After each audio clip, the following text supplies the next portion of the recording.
श्रीराम क्षरभंगुरा तत्रापि दुर्लभम मन्ये वैकुंठ प्रिय दर्शनम।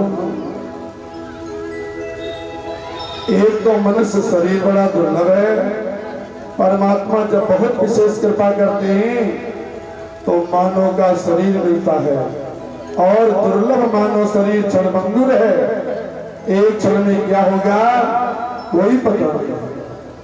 और इसमें भी सबसे दुर्लभ आप जैसे वैकुंठनाथ भगवान के परम प्रेमियों का दर्शन होना मुश्किल है।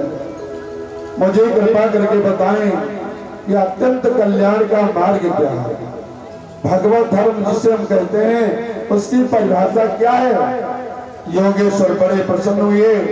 योगेश्वर कहते राजन, भागवत का अर्थ है कि आत्मा के कल्याण के लिए परमात्मा ने सबसे प्रथम जो उपदेश किया उसे हम भागवत कहते हैं। भागवत धर्म की परिभाषा, उसके 3 धर्म हैं और तीनों उसकी धारा है। भागवत धर्म आरंभ होता है विश्वास से, बिन विश्वास भगत नहीं, और तेहि बिन द्रमहीना राम। विश्वास से।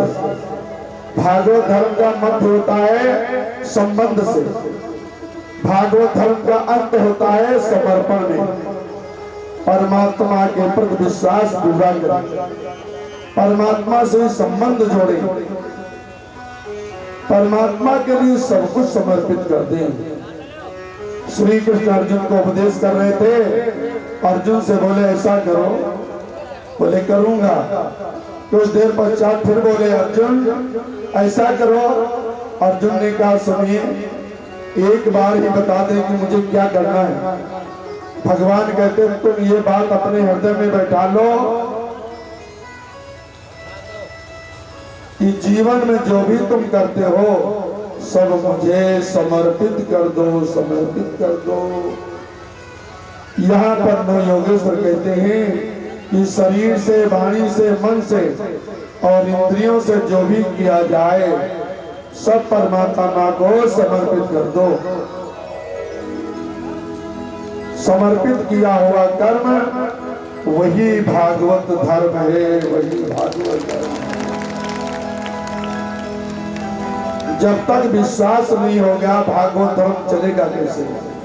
विश्वास नहीं तो परमात्मा का वास है। विश्वासो फलदायक, जो कण कण में परमात्मा को दिखता है, विश्वास पावर रखता है, वो उत्तम कोट का भागवत है। भागवत में 12 भागवत में नाम आए हैं। एक बताओ, जिस समय द्रौपदी का चीरहरण हो रहा था भगवान कहाँ थे? बोले वहीं थे, बस सामने दिख नहीं रहे थे। जैसे दुशासन द्रौपदी की साड़ी को खींचने लगा, प्रभु का एक ही स्वभाव है, भगवान चाहते हैं कि कोई जीव मुझसे रक्षा मांगे, मुझसे पुकारे और मैं जाऊंगा। भगवान ने कहा द्रौपदी मुझे पुकारेगी तो मैं रक्षा करूंगा, लेकिन द्रौपदी ने भगवान को बिल्कुल नहीं पुकारा। द्रौपदी कहती है मेरे 5 पति हैं, मैं क्यों बुलाऊं? लेकिन 5 पति जो जुए में हार चुके वो द्रौपदी को क्या बचाएंगे सज्जनों। नीचे सिर किए बैठे। प्रभु ने सोचा अब द्रौपदी मुझे पुकारेगी, लेकिन फिर भी नहीं पुकारा। भीष्म पितामह द्रोणाचार्य कृपाचार्य बड़े बड़े धर्मात्मा वीर बैठे हैं, इनके रहते मुझे निर्वस्त्र कौन कर सकता है। भगवान ने सोचा अभी इन बूढ़े बाबाओं पर भरोसा है, मैं बचाने क्यों जाऊं।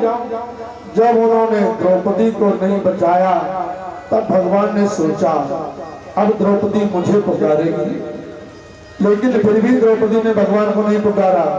बोली मैं क्षत्राणी हूं, अपनी सुरक्षा करना मेरे को मालूम है, मुझे निर्वस्त्र कौन कर सकता है, मैं अपनी सुरक्षा करूंगा। लेकिन जब नहीं सुरक्षा कर पाई तब आवाज लगा, क्या कहती है?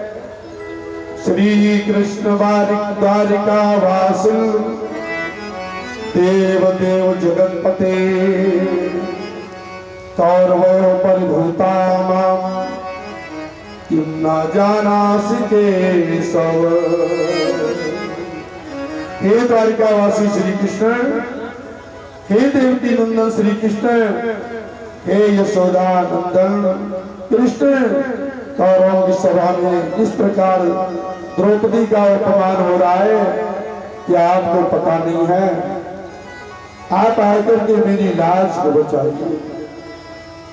ये कहकर के द्रौपदी ने दोनों हाथ ऊपर को उठा दिया। मेरे गोविंद ने बस जो चाहते थे इस प्रकार मुझे पुकारे, तो आकर की सारी ने समाई। सारी बीच नारी है, नारी बीच सारी है। सारी बीच नारी है, नारी बीच सारी है। सारी बीच नारी है, नारी बीच सारी है। सारी बीच नारी है, नारी बीच सारी है। सारी की नारी है, नारी बीच सारी है। नारी है, नारी बीच सारी है। सारी बीच नारी है, नारी बीच सारी है। इस प्रकार भगवान आगे दुशासन की भुजाएं थक गईं, लेकिन द्रौपदी का वो निर्वस्त्र नहीं कर सका। जरा ताली बजा दे इस बात के लिए। ऐसे भगवान रक्षा करते हैं। परमात्मा सब जगह है, सबकी रक्षा करता है। माया बड़ी गुणमयी है संजराजन। माया से छूटने का तरीका तो केवल एक है, गोविंद के नाम का स्मरण करो। गोविंद नामा स्मरणम। इसलिए परमात्मा से संबंध जोड़ो और परमात्मा के प्रति विश्वास करो। विश्वास अयनिस भगवान का कीर्तन करो। बाबा मानस में लिखते हैं बड़ी सुंदर बात। योगेश्वरों ने कहा नाम को बिना भाव से गाओ, मन ना हो फिर भी गाओ। बाबा लिखते हैं क्या? भाव को भाव अनके आलस हो। भाव को भाव अनके आलस हो। भाव को भाव अनके आलस हो। भाव को भाव अलग आलस हो। भाव को भाव अनके आलस हो। नाम जपत मंगल किस दस हो। नाम जपते मंगल किसे दस हो। नाम जपते मंगल किसे दस हो। नाम जपते मंगल किसे दस हो। भाव को भाव अनक आलस हो। और नाम जपत मंगल दिशि दस हो। भाव से गाओ, चाहे गुभाव से गाओ, प्रेम से गाओ। नाम तो कल्याण ही करता है, कल्याण करता है। प्राचीन भारत में महिलाएं पति का नाम नहीं लेती थी। बुरा नहीं मानेंगे मेरी बात को।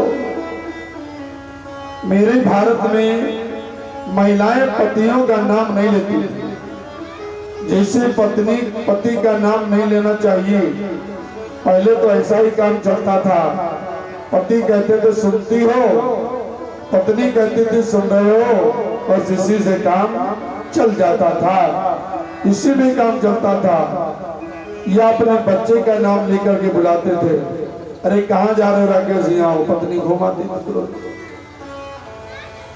एक जगह मैंने देखा हजारों लोग बैठे खाना खा रहे हैं, वो एक चन्नी में दोनों खाने लगी पत्नी। एक पत्तल में पत्नी दोनों खाने लगी। बोले ये क्या है? बोले ये प्रेम है। क्या जूठन खाना प्रेम है? पत्नी की जूठन खा लिया, प्रेम बढ़ गया। और दूसरे दिन गाली गलौजी होने लगा। मैंने पूछा प्रेम कहाँ चला गया? है प्रेम जगत में सार और कुछ सार नहीं है। प्रेम है तो केवल भगवान से, दुनिया में कोई प्रेम नहीं है। जूठन खाने से प्रेम बढ़ जाएगा। अरे आला की पत्नी ने कह दिया था क्या आला है या नहीं है। जैसे आला ने सुना तुरंत तत्काल वापस चले गए, घूम करके चेहरा नहीं दिखाया। चेहरा नहीं।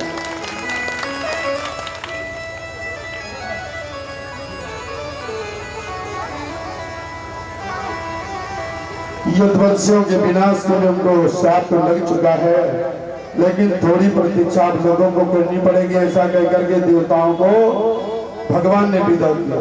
पर न जाने कैसे उद्धव जी को पता चल गया कि श्री कृष्ण अपनी लीला संपन्न करके बैकुंठ जाने वाले हैं। उद्धव जी आकर के कृष्ण के चरणों में गिर पड़े।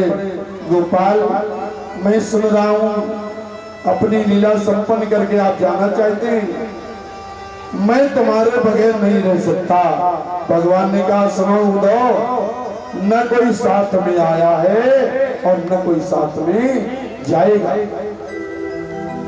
कन्हैया ने मुस्कुरा करके कहा उद्धव तुम्हारा ख्याल गलत है। उद्धव ने कहा गोपाल, कलयुग आ रहा है, एक बात बता दो, कलयुग में लोगों की प्रवृत्तियां बड़ी विचित्र होंगी। कलयुग में श्री आपसे मिलने का साधन क्या है? बड़ी सुंदर कथा है राष्ट्र की। तुम्हें कोई मिलना चाहे तो कैसे मिलेगा? मेरे गोविंद गंभीर होकर के उद्धव से बोले, एक चीज पाने के लिए दूसरे